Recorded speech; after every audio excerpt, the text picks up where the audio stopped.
Dans les images, j'ai remarqué que tu écrivais souvent dans un cahier. Qu'est-ce que oui. c'est? C'est mon carnet de bord. Attends, je vais te le montrer.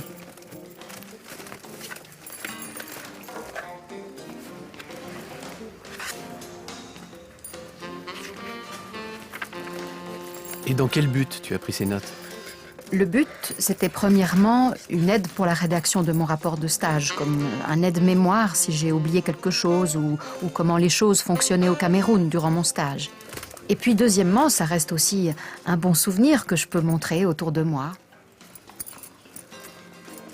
Et tu peux me montrer un bout du texte? Oh oui, bien sûr. Bah dis donc, t'as écrit tout ça? Le premier jour de stage au centre médical, j'ai remarqué que tout est très petit, très sombre. Je suis choquée et étonnée de voir qu'il n'y a que 3 chambres avec seulement 2 lits chacune. C'est tout petit. Il n'y a pas d'éclairage. Aucune couverture, aucun coussin. Il y a une salle d'attente, une salle de consultation et un laboratoire. Tout est petit, il y a beaucoup de monde. On est serré, les locaux sont minuscules. Il n'y a que 2 personnes qui travaillent, mais chacune est importante. Le médecin-chef est une femme sévère et très organisée. Elle a un caractère dur et elle me fait un peu peur. Tu me prends après ça.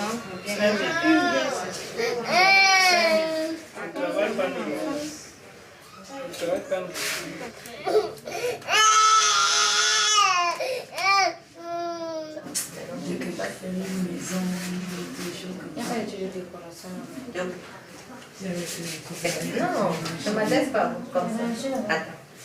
Quand vous trouvez, ça vous demandez qu'on cotise. Oui, tu peux aussi mettre comme ça. Mais le plus souvent, le malade peut faire un geste. Le malade peut bouger et puis ça tombe. Mais quand c'est comme ça, C'est la jambe de Douka. c'est pas écrit. On va un peu difficile. Je vais voir la forme. Comprimée.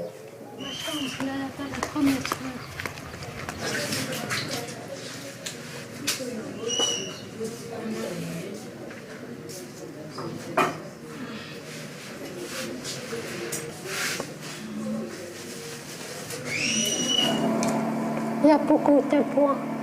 Les plus petits sont les neutrophiles, les plus gros sont les lymphos. Ok. Tu ne payes pas le soin, maman. Je vais payer. Quand même de là, demain. Ok, allez-y. Demain, vous allez me trouver. Vous revenez demain. Hein? Allô? Ah, bon. Les infirmières, quand elles sont ensemble, elles téléphonent souvent. Elles ont leur natel dans la poche de leur blouse et durant les soins, s'ils sonnent, elles répondent, laissant le patient attendre. C'est pas possible, ça. Normalement, durant le travail, on laisse le téléphone rangé et on se concentre sur ce qu'on fait. Et puis après, on reprend son attel lors des pauses ou le soir. Mais elles le gardent toujours dans leur poche et parfois aussi, elles s'appellent entre collègues. Pour moi, c'est pas possible, ça. On ne peut pas laisser des soins en suspens, des enfants qui pleurent et qui souffrent. C'est vraiment dur de voir ça.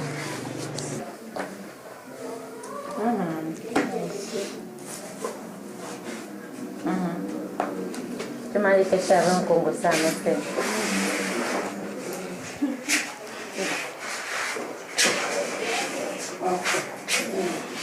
là.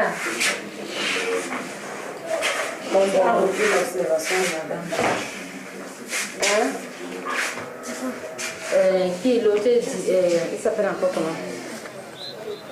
Il y a aussi l'organisation qui est très différente qu'en Suisse. Par exemple, quand une personne arrive, elle doit d'abord aller payer pour le contrôle et les soins, et aussi amener ses propres affaires. Puis on prend sa tension artérielle, son poids, son rythme cardiaque et toutes ces choses que l'on note dans un cahier spécial pour chaque patient. Et après, la personne va à la salle d'attente.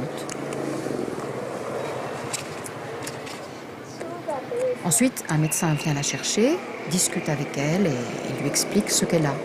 Si la personne est vraiment malade et qu'elle doit rester là pour y recevoir des soins ou une perfusion, le médecin lui demande si elle a de l'argent. Si elle n'en a pas, alors elle ne peut pas se faire soigner et doit partir. C'est dur. Lorsque quelqu'un arrive en urgence parce qu'il saigne, par exemple, alors on le soigne. Mais dès qu'il va mieux, qu'il est hors de danger, on lui demande s'il a de l'argent et s'il n'en a pas, eh bien on le met dehors. On ne peut pas continuer à le soigner. C'est vraiment dur, ça. C'est pas facile.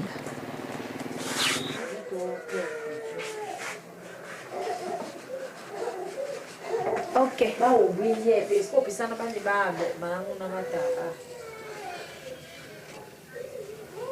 ba ni mo yepi madame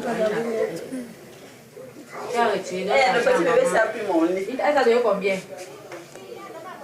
80 000.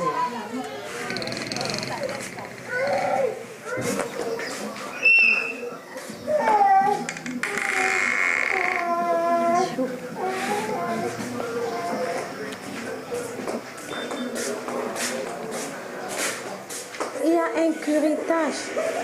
C'est ça à matin.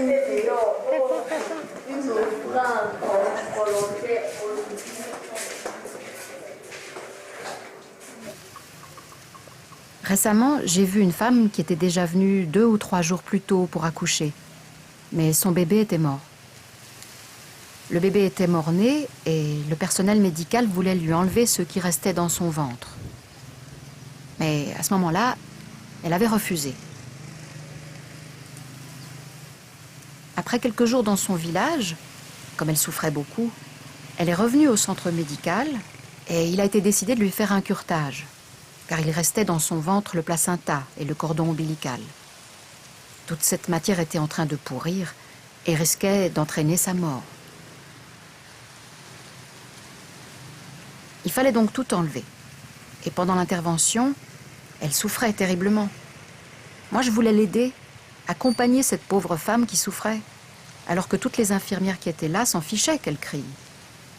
J'étais la seule personne présente à essayer de la calmer, de lui dire que ça allait, de ne pas se faire du souci, que ça irait mieux dans quelques jours, de l'apaiser, quoi. Tout le monde me regardait comme si j'étais bizarre et me demandait pourquoi je lui disais ça.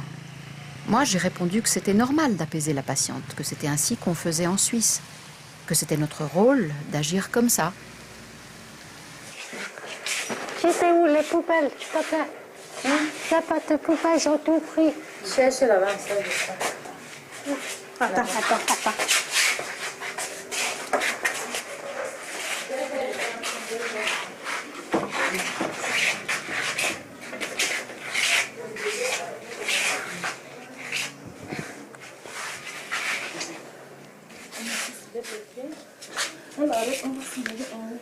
Allez.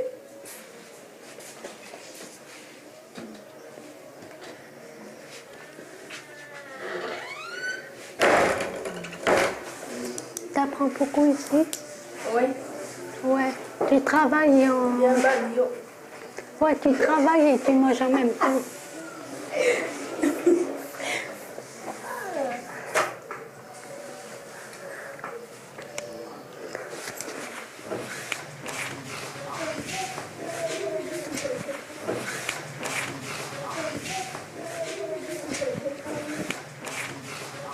Bonjour.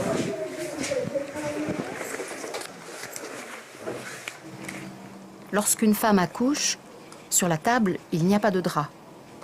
Au moment où elle perd les os, on laisse ça comme ça, sans nettoyer. Mais ce n'est pas possible, c'est dégoûtant, c'est sale. Bon, je sais qu'il n'y a pas d'argent pour acheter des draps et tout ça. Pas assez d'argent, je comprends. Mais quand même.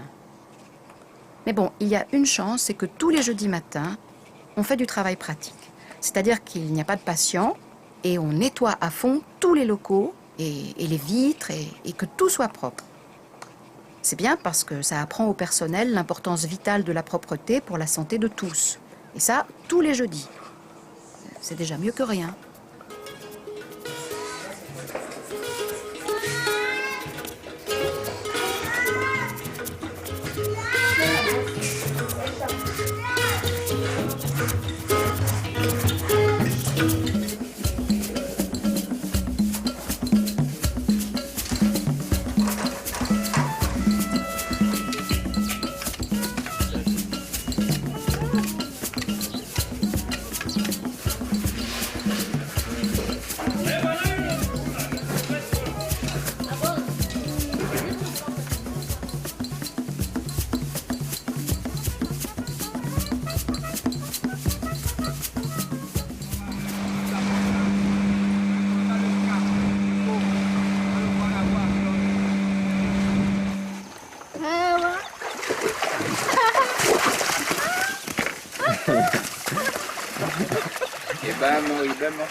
Oh.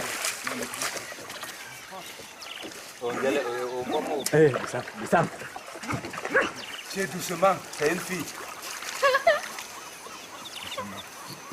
Viens pas doucement là. Kiwi. Kiwi. Ça m'arrive. Kiwi doucement. Regardez. Je suis content. J'aime pas.